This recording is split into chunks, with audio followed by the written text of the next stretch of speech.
গেল হুজুর, এই যে জায়গাটা দুইটা রাস্তার মাঝখানে মার্ক করা আছে, এখনো পাথর দিয়ে ঘেরাও করা আছে। ড্রাইভার বললেন, হুজুর গো, এই জায়গায় আমার নবীজি অজ্ঞান হয়ে পড়ে গিয়েছিল পাথরের আঘাত খেয়ে, আর আমার নবী রাসূল এই জায়গাতে রক্ত বের হয়েছিল সব থেকে বেশি। এখন ওই জায়গাটা মার্ক করা আছে। আমার নবীজি এত মার খেলেন, এত পাথরের আঘাত আমার নবীজি খেলেন। এরপরে যখন আল্লাহ পাক জিবরিল আলাইহিস সালামকে পাঠিয়ে দিলেন, যা রে জিবরাইল, যা আমার নবীজিকে জানায় দে, আমার নবীজি যদি চায়, আমার রাসূল যদি চায়, এই কাফিরদের মাথার উপরে উহুদ পাহাড় চাপায় দিয়া তাদেরকে হত্যা করে ফেলা হবে। আমার রাসূলের কাছে যখন জিবরিল বলেন, ইয়া রাসূলুল্লাহ, যারা আপনাকে কষ্ট দিয়েছে নবী গো, আমি চাই তাদেরকে আপনি যদি চান, তাদেরকে তাদের মাথার উপরে উহুদ পাহাড়টা চাপায় দিয়ে তাদেরকে হত্যা করে ফেলবো। আল্লাহ নবী যেবার হাসতে হাসতে বললেন, ও ভাই জিবরাইল, তুমি যদি এদেরকে হত্যা করে ফেলো, ইয়া আল্লাহ তাআলা, আল্লাহকে তুমি জানায় দাও, যদি এদেরকে হত্যা করে ফেলো, আমি কোরআনের দাওয়াত আমি রাসূল কার কাছে দিব? জোরে বলেন আল্লাহু আকবার। তার মানে আমার রাসূল সাল্লাল্লাহু আলাইহি ওয়াসাল্লাম রাগ করে নাই। আমরা সেই রাসূলের উম্মত হিসেবে আমরাও কি রাগ করব না? আল্লাহ নবীজি সাল্লাল্লাহু আলাইহি ওয়াসাল্লাম রাগ কমানোর 4টা টিপস আমাদেরকে শেয়ার করেছে। আমার প্রিয় ভাইরা, আমি সংক্ষেপে বলে যাই, যখন রাগ হয়ে যাবে বেশি, 1 নম্বর টিপস ফলো করবেন। আল্লাহ নবীজি সাল্লাল্লাহু আলাইহি ওয়াসাল্লাম বললেন, যখন রাগান্বিত হয়ে যাও, তোমরা সঙ্গে সঙ্গে পড়ে নিবা আউযু বিল্লাহি মিনাশ শাইতানির রাজিম। যদি এই দোয়াটা পড়তে পারো, তাহলে আল্লাহ পাক রব্বুল আলামিন তোমার রাগকে নিয়ন্ত্রণ করায় দিবে। জোরে বলেন সুবহানাল্লাহ। এরপরে বিশ্বনবী সাল্লাল্লাহু আলাইহি ওয়াসাল্লাম বললেন, রাগ কমানোর 2 নাম্বার টিপস হলো আউযু বিল্লাহি মিনাশ শাইতানির রাজিম বলার পরে যদি আপনার রাগটা কমে যায়, আল্লাহ রাসূল বললেন, ইযা গাদিবা আহাদুকুম ফালইয়াসকুত, যদি আপনার কারোর উপরে রাগ হয়ে যায়, এরপরে আপনি চুপ থাকবেন, নির্জন জায়গায় গিয়ে বসে থাকবেন, কারোর সাথে কোনো কথা বলবেন না, চুপচাপ বসে থাকেন। তার মধ্য দিয়ে আপনার রাগকে কমায় দেবে একজন। আওয়াজ দিয়ে বলেন না তিনি কে? আমার মা বোনেরা, আমার কলিজার টুকরা প্রিয় ভাইয়েরা, 1 নম্বরে আউযু বিল্লাহি মিনাশ শাইতানির রাজিম পড়বেন। এরপরে আপনার রাগ কমে নাই। 2 নম্বরে আপনি চুপ থাকবেন, এরপরেও আপনার রাগ কমে নাই। আমার রাসূল এবার 3 নম্বরে বললেন, ইযা গাদিবা আহাদুকুম ওয়া হুয়া কায়িম। আল্লাহ রাসূল বললেন, আপনি দাঁড়িয়ে অবস্থায় রাগান্বিত হয়েছেন, আপনি সঙ্গে সঙ্গে বসে পড়েন। আপনার যদি বসা অবস্থায় রাগ না কমে, আল্লাহ রাসূল বললেন, তাহলে তুমি শুয়ে পড়ো। শোয়া অবস্থায় যদি রাগ না কমে, আল্লাহ রাসূল বললেন, তাহলে তোমরা ঘুমিয়ে পড়বা। এই টিপসটা অ্যাপ্লাই করলে আল্লাহ পাক তোমার রাগকে নিয়ন্ত্রণ করায় দিবে। জোরে বলেন সুবহানাল্লাহ। এরপর আল্লাহ রাসূল সাল্লাল্লাহু আলাইহি ওয়াসাল্লাম 4 নম্বরে বললেন, ইন্নাল গাদাবা মিনাশ শাইতান, নিশ্চয় রাগ আসে শয়তানের পক্ষ থেকে। সবাই বলেন না, রাগ আসে কার পক্ষ থেকে? আল্লাহ রাসূল বললেন, নিশ্চয় রাগ আসে শয়তানের পক্ষ থেকে। ওয়া ইন্নাশ শাইতানা খুলিকা মিনান নার, আর শয়তান তৈরি আগুন থেকে। আল্লাহ রাসূল বললেন, ওয়া ইন্নান নারু তুতফাউ বিল মা, আর আগুনকে নিবানো হয় পানি দ্বারা। ফাইজা গাদিবা আহাদুকুম ফালইয়াতাওয়াদ্দা, তোমরা যখন রেগে যাও, আগুনকে নিভানোর জন্য পানি দরকার। আর রাগ যেহেতু শয়তানের পক্ষ থেকে আসে, শয়তান যেহেতু আগুনের তৈরি, যখন তোমরা রেগে যাও, সঙ্গে সঙ্গে ঠান্ডা পানি দিয়ে ওযু করা শুরু করে দাও। এই টিপসটা যদি ফলো করতে পারো, আল্লাহ পাক রব্বুল আলামিন তোমার রাগকে আল্লাহ পাক নিয়ন্ত্রণ করায় দিবে। জোরে বলেন সুবহানাল্লাহ। তাহলে এই 4টা টিপস যদি অ্যাপ্লাই করি, আমাদের রাগ কমিয়ে দিবেন কে?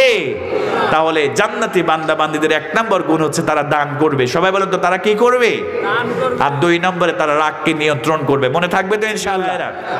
অনেক রাত হয়ে গেছে, তাই না? 12টা 26 বেজে গিয়েছে। আর একটু সময়কে শোনা যাবে ইনশাআল্লাহ।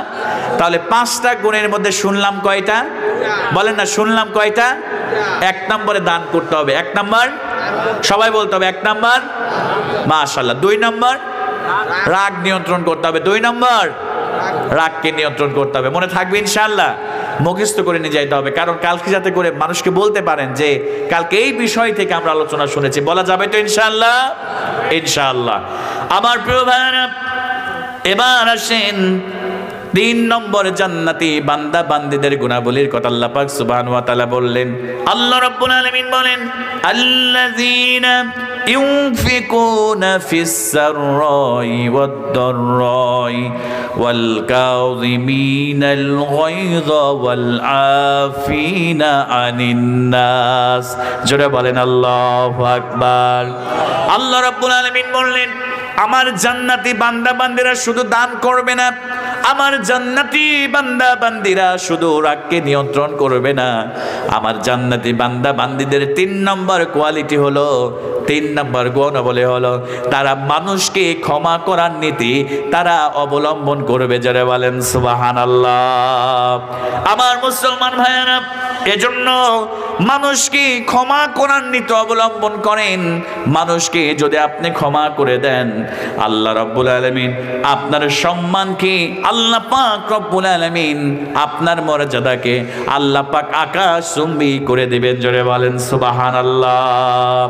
এজন্য আমার মুসলমান ভাইয়েরা, আপনিও যদি মানুষকে ক্ষমা করে দেন, আপনি যদি মানুষের প্রতি রহমদিল হয়ে যান, আল্লাহ পাক রব্বুল আলামিন আপনাকে ক্ষমা করবে, আপনাকে রহমতের চাদর দিয়ে আবৃত করে নেবে। শুধু তাই নয়, আল্লাহ পাক রব্বুল আলামিন আপনাকে জান্নাত দিয়া ধন্য করে দিবে। জোরে বলেন সুবহানাল্লাহ।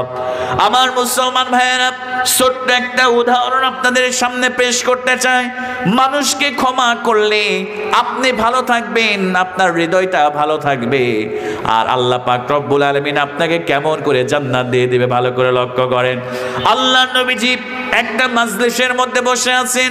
বিশ্ব নবী সাল্লাল্লাহু আলাইহি ওয়াসাল্লাম সমস্ত সাহাবায়ে কেরামদেরকে ডাক দিয়ে বলেন, আমার সাহাবীরা, ও কলিজার টুকরা প্রিয় ভাইয়েরা, ভালো করে লক্ষ্য করেন। আল্লাহর নবীজি সাহাবায়ে কেরামদেরকে ডাক দিয়ে বললেন, ও সাহাবীরা, এখন এই মুহূর্তে আমার এমন একজন গরীব সাহাবী এই মাজলিসের মধ্যে এসে বসে যাবে। আল্লাহ রাসূল বললেন, আমার ওই গরীব সাহাবী হলো আল্লাহ পাকের জান্নাতি বান্দা। জোরে বলেন সুবহানাল্লাহ। সমস্ত সাহাবায়ে কেরাম আশ্চর্য হয়ে গেলেন, আল্লাহ রাসূল কারে জান্নাত তাকিয়ে আছে পিছন দিকে, সাইডে তাকায়, কে এসে বসবে, কে জান্নাতি বান্দা? আল্লাহ রাসূল তো কখনো মিথ্যা বলেন না। এবার সাহাবায়ে কেরাম খেয়াল করে দেখলেন, একজন গরীব সাহাবী, গায়ে দামি তেমন পোশাক নাই, বগলের মধ্যে খরমটা ঢুকায়নি, একটা সেরা জামা নিয়ে, উষ্ট্রঘুষ্ট চুল নিয়ে একজন গরীব সাহাবী ওই মাজলিসের মধ্যে বসে পড়লেন। জোরে বলেন সুবহানাল্লাহ। সাহাবায়ে কেরাম দেখে আশ্চর্য হয়ে গেলেন, রাসূল কারে জান্নাতি বললেন? একজন গরীব সাহাবী।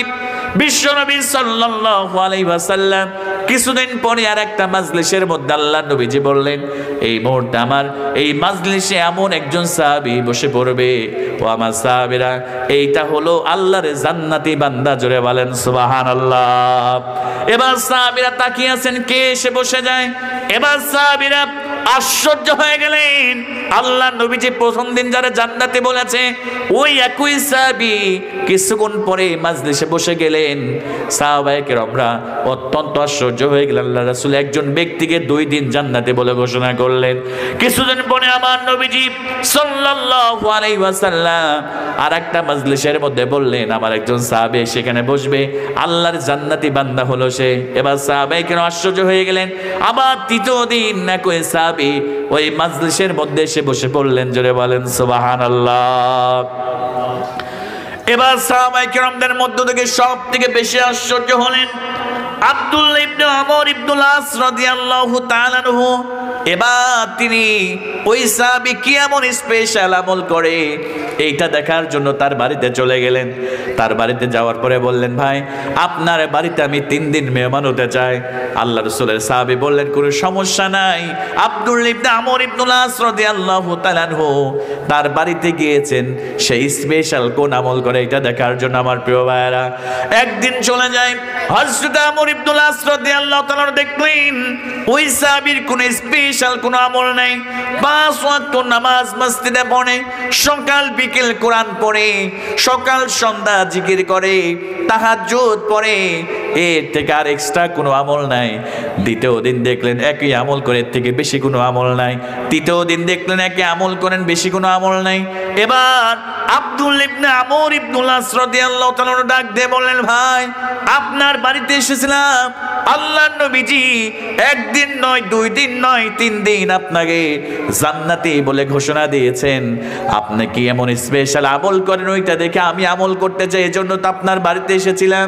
এবার ওই আনসারী সাহাবী বললেন, ও ভাই আমর ইবনুল আস, শুনে নাও, আমি তো তেমন কোনো আমল আমি স্পেশাল করি না, কিন্তু একটা আমলের কথা মনে পড়ে যায়।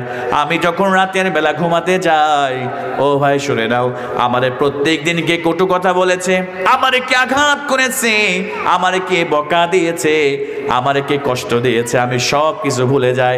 আমি তাদেরকে মাফ করে দিয়া আমি একটা প্রশান্ত আত্মা নিয়ে ঘুমাতে যাই। এজন্যই বুঝে আমার রাসূল সাল্লাল্লাহু আলাইহি ওয়াসাল্লাম আমারে জান্নাতি বলে ঘোষণা দিয়েছে। জোরে বলেন সুবহানাল্লাহ। আমরা যদি মানুষকে ক্ষমা করার নীতি অবলম্বন করতে পারি, ও কলিজার টুকরা প্রিয় ভাইয়েরা, আমাদেরকে জান্নাত দিয়ে ধন্য করবেন একজন। আওয়াজ দিয়ে বলেন না তিনি কে? তার মানে জান্নাতি বান্দা বান্দীদের 1 নম্বর গুণ, তারা সুখে দুঃখে দান করবে। 2 নম্বরে তারা রাগকে সংবরণ করবে। আর 3 নম্বরে তারা মানুষকে ক্ষমা করার নীতি তারা অবলম্বন করবে। কথা বলেন ঠিক কিনা? আজকে দেখবেন আমরা ক্ষমা করার নীতি অবলম্বন না করার জন্য আজকে ভাইয়ে ভাইয়ে দ্বন্দ্ব আছে না নাই? ভাইয়ের সাথে ভাইয়ের সামনাসামনি দেখা হয়ে যায়, কথা বলে না। বোনের সাথে ভাইয়ের সম্পর্ক নেই, বাবার সাথে সন্তানের সম্পর্ক নাই, বাবা ছেলের সম্পর্ক খারাপ, মা মেয়ের সম্পর্ক খারাপ, শ্বশুর শাশুড়ির সম্পর্কের মধ্যে ফাটল ধরেছে ক্ষমা করার নীতি অবলম্বন না করার জন্য।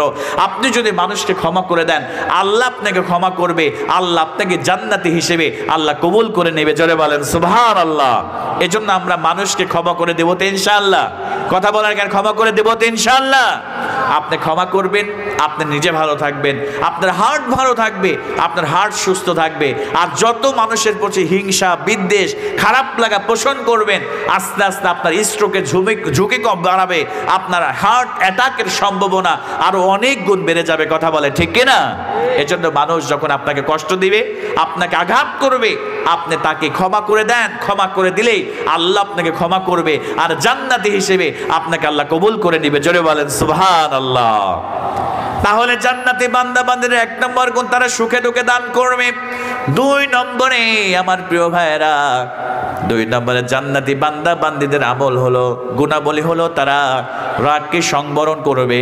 আর 3 নম্বরে আমার কলিজার টুকরা প্রিয় ভাইয়েরা, যারা জান্নাতি বান্দা বান্দী হবে, তাদের 3 নম্বর গুণাবলী হলো তারা মানুষকে ক্ষমা করার নীতি তারা অবলম্বন করবে। জোরে বলেন সুবহানাল্লাহ। রব্বুল আলামিন জান্নাতি বান্দা বান্দীদের 4 নম্বর গুণাবলীর কথা আল্লাহ পাক রব্বুল আলামিন বললেন, ওয়াল্লাযীনা ইযা ফাআলু ফাহিশাতান আও যালামু আনফুসাহুম যাকারুল্লাহা ফাস্তাগফিরু লিযুনুবিহিম ওয়া মান ইয়াগফিরুয যুনুবা ইল্লাল্লাহ। আল্লাহ রাব্বুল আলামিন বললেন, আমার জান্নাতি বান্দা বান্দীদের 4 নম্বর গুণাবলী হলো, যখনই তারা খারাপ কাজ করবে, যখনই তারা অপরাধ করবে, যখনই তারা কোরআন সুন্নাহ বিরোধী কাজ করবে, সঙ্গে সঙ্গে তাওবা করবে একজনের কাছে, ক্ষমা চাইবে একজনের কাছে। আওয়াজ দিয়ে বলেন তো তিনি কে? আল্লাহর কাছে তারা ক্ষমা চাইবে। কারণ আমরা এখানে যারা বসেছি সবাই অপরাধী। কথা বলেন ঠিক কিনা? আমরা এমন কেউ নাই যে অপরাধ করি নাই, গুনাহের কাজ করি নাই, ইসলাম বিদ্বেষী কোনো কাজ করি না, এমন কেউ আমরা নাই। কথা বলেন ঠিক কিনা? আমার মুসলমান ভাইয়েরা, আমরা সবাই অপরাধী, আমরা সবাই গুনাহগার, আমরা সবাই পাপী। এজন্য আল্লাহ পাক রব্বুল আলামিন বললেন, ও আমার বান্দারা, তাওবার মতো তাওবা করে যদি গুনাহের কথা স্মরণ করে আমার দিকে ফিরে আসতে পারো, আমি আল্লাহ তোমাদের জীবনের সব গুনাহ মাফ করে দিব। জোরে বলেন সুবহানাল্লাহ। আল্লাহ রাব্বুল আলামিন বললেন, ইয়া আইয়ুহাল্লাযীনা আমানু তুবু ইলাল্লাহি তাওবাতান নাসুহা আসা রাব্বুকুম আইয়ুকাফিরা আনকুম সাইয়্যাতিকুম ويدخلكم جنات تجري من تحتها الأنهار জোরে বলেন আল্লাহু আকবার। আল্লাহ রাব্বুল আলামিন বললেন ইয়া আইয়ুহাল্লাযীনা আমানু, হে ঈমানদারেরা, তোমরা তাওবার মতো তাওবা করে, তাওবাতান নাসুহা করে আমার দিকে ফিরে আসো। আমি আল্লাহ পাক রব্বুল আলামিন যদি তাওবা করো, আসা রব্বুকুম আইয়ুকাফিরা আনকুম সাইয়্যাতিকুম, আমি আল্লাহ তোমাদের জীবনের সব গুনাহ মাফ করে দিব। শুধু তাই নয়, ওয়ায়ুদখিলাকুম জান্নাতিন তাজরি মিন তাহতিহাল আনহার, আমি আল্লাহ তোমাদের জীবনের গুনাহ মাফ করব না, এমন একটা জান্নাত আমি তোমাদেরকে দান করব যে জান্নাতের তলদেশ দিয়া ঝর্ণা ধারা প্রবাহমান। জোরে বলেন সুবহানাল্লাহ। আমার কলিজার টুকরা যুবক ভাইয়েরা, অনেকেই নামাজ পড়ে না, নামাজ না পড়ে অপরাধ করেছে, কথা বলেন ঠিক কিনা?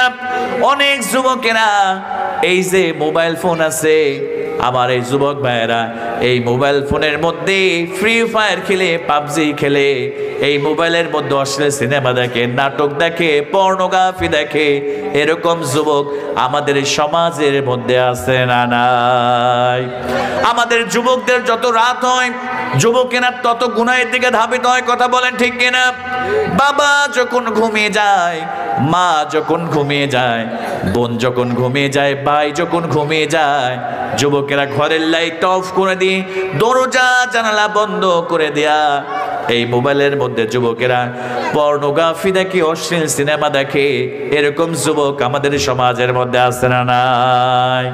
অনেক যুবক আছে এই মোবাইল ফোনের মাধ্যমে জিনার সম্পর্ক করে, হোয়াটসঅ্যাপের মাধ্যমে, ফেসবুকের মাধ্যমে অনেক যুবকেরা গুনাহ করে, জিনা করে, ব্যভিচার করে।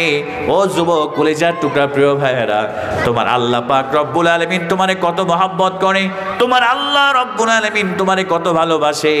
ও আমার যুবক ভাইয়েরা, তুমি জিনা করো, ব্যভিচার করো, আল্লাহ চাইলে তোমার রিজিককে বন্ধ করতে পারতেন, তোমার অক্সিজেনকে বন্ধ করতে পারতেন, কিন্তু তোমার রব তোমার জন্য অক্সিজেন বন্ধ করে নাই, রিজিককে বন্ধ করে নাই। তোমার জন্য আল্লাহ 3 বেলা রিজিক আর অক্সিজেন আর সূর্যের আলোর ব্যবস্থা তোমার আল্লাহ পাক রব্বুল আলামিন তোমার জন্য করে দিয়েছে। জোরে বলেন সুবহানাল্লাহ। এজন্য আমার যুবক ভাইয়েরা, হারাম সম্পর্কের মধ্যে জীবনটাকে নষ্ট করে দিও না। আল্লাহ রাসূলের সাহাবী আব্দুল্লাহ ইবনে আব্বাস বললেন, যারা হারাম সম্পর্ক করে, যারা পরকিয়া করে, যারা জিনার সম্পর্ক করে, যারা ব্যভিচার করে, এই পৃথিবীতে আল্লাহ তাদেরকে 4টা আযাব না দিয়ে আল্লাহ পাক এই দুনিয়া থেকে বিদায় করবে না। সবাই বলেন তো প্রিয় ভাইরা, কয়টা আযাব? আর একটু জোরে বলেন না, কয়টা আযাব? যারা জিনা করে তাদের 4টা আযাব। যুবকেরা মনোযোগ দিয়ে শোনেন, আমার যুবতী বোনেরা মনোযোগ দিয়ে শ্রবণ করেন। যারা জিনা করবে, যারা ব্যভিচার করবে, তাদেরকে আল্লাহ 4টা আযাব এই দুনিয়াতে দিবেন, তাছাড়া আল্লাহ বিদায় করবে না। 1 নম্বর আযাব হলো, আল্লাহ রাসূলের সাহাবী আব্দুল্লাহ ইবনে আব্বাস বললেন, যারা জিনা করে, ব্যভিচার করে, আল্লাহ তাদের চেহারার উজ্জ্বলতাকে আল্লাহ পাক নষ্ট করে দেয়। জোরে বলেন নাউজুবিল্লাহ। আব্দুল্লাহ ইবনে আব্বাস রাদিয়াল্লাহু তাআলা বললেন, 2 নম্বরে নুকসান ফিরিস, আল্লাহ তার রিজিকের বরকত কমায় দেয়। 3 নম্বরে আব্দুল্লাহ ইবনে আব্বাস রাদিয়াল্লাহু তাআলা বললেন, আল্লাহ পাক তার মধ্যে হতাশা ঢুকায় দেয়, এক পর্যায়ে সে আত্মহত্যার পথ বেছে নিতে বাধ্য হয়ে যায়। আর 4 নম্বরে যারা জিনা করে, ব্যভিচার করে, আমার প্রিয় ভাইয়েরা, ওয়াহদান ফিল বাদান, আল্লাহ পাক রব্বুল আলামিন তার শরীরের মধ্যে এমন রোগ ঢুকায় দেয়, ওই রোগের চিকিৎসা গোটা পৃথিবীতে আপনি খুঁজে পাবেন না। জোরে বলেন নাউজুবিল্লাহ। এইটা হলো দুনিয়াবী শাস্তি।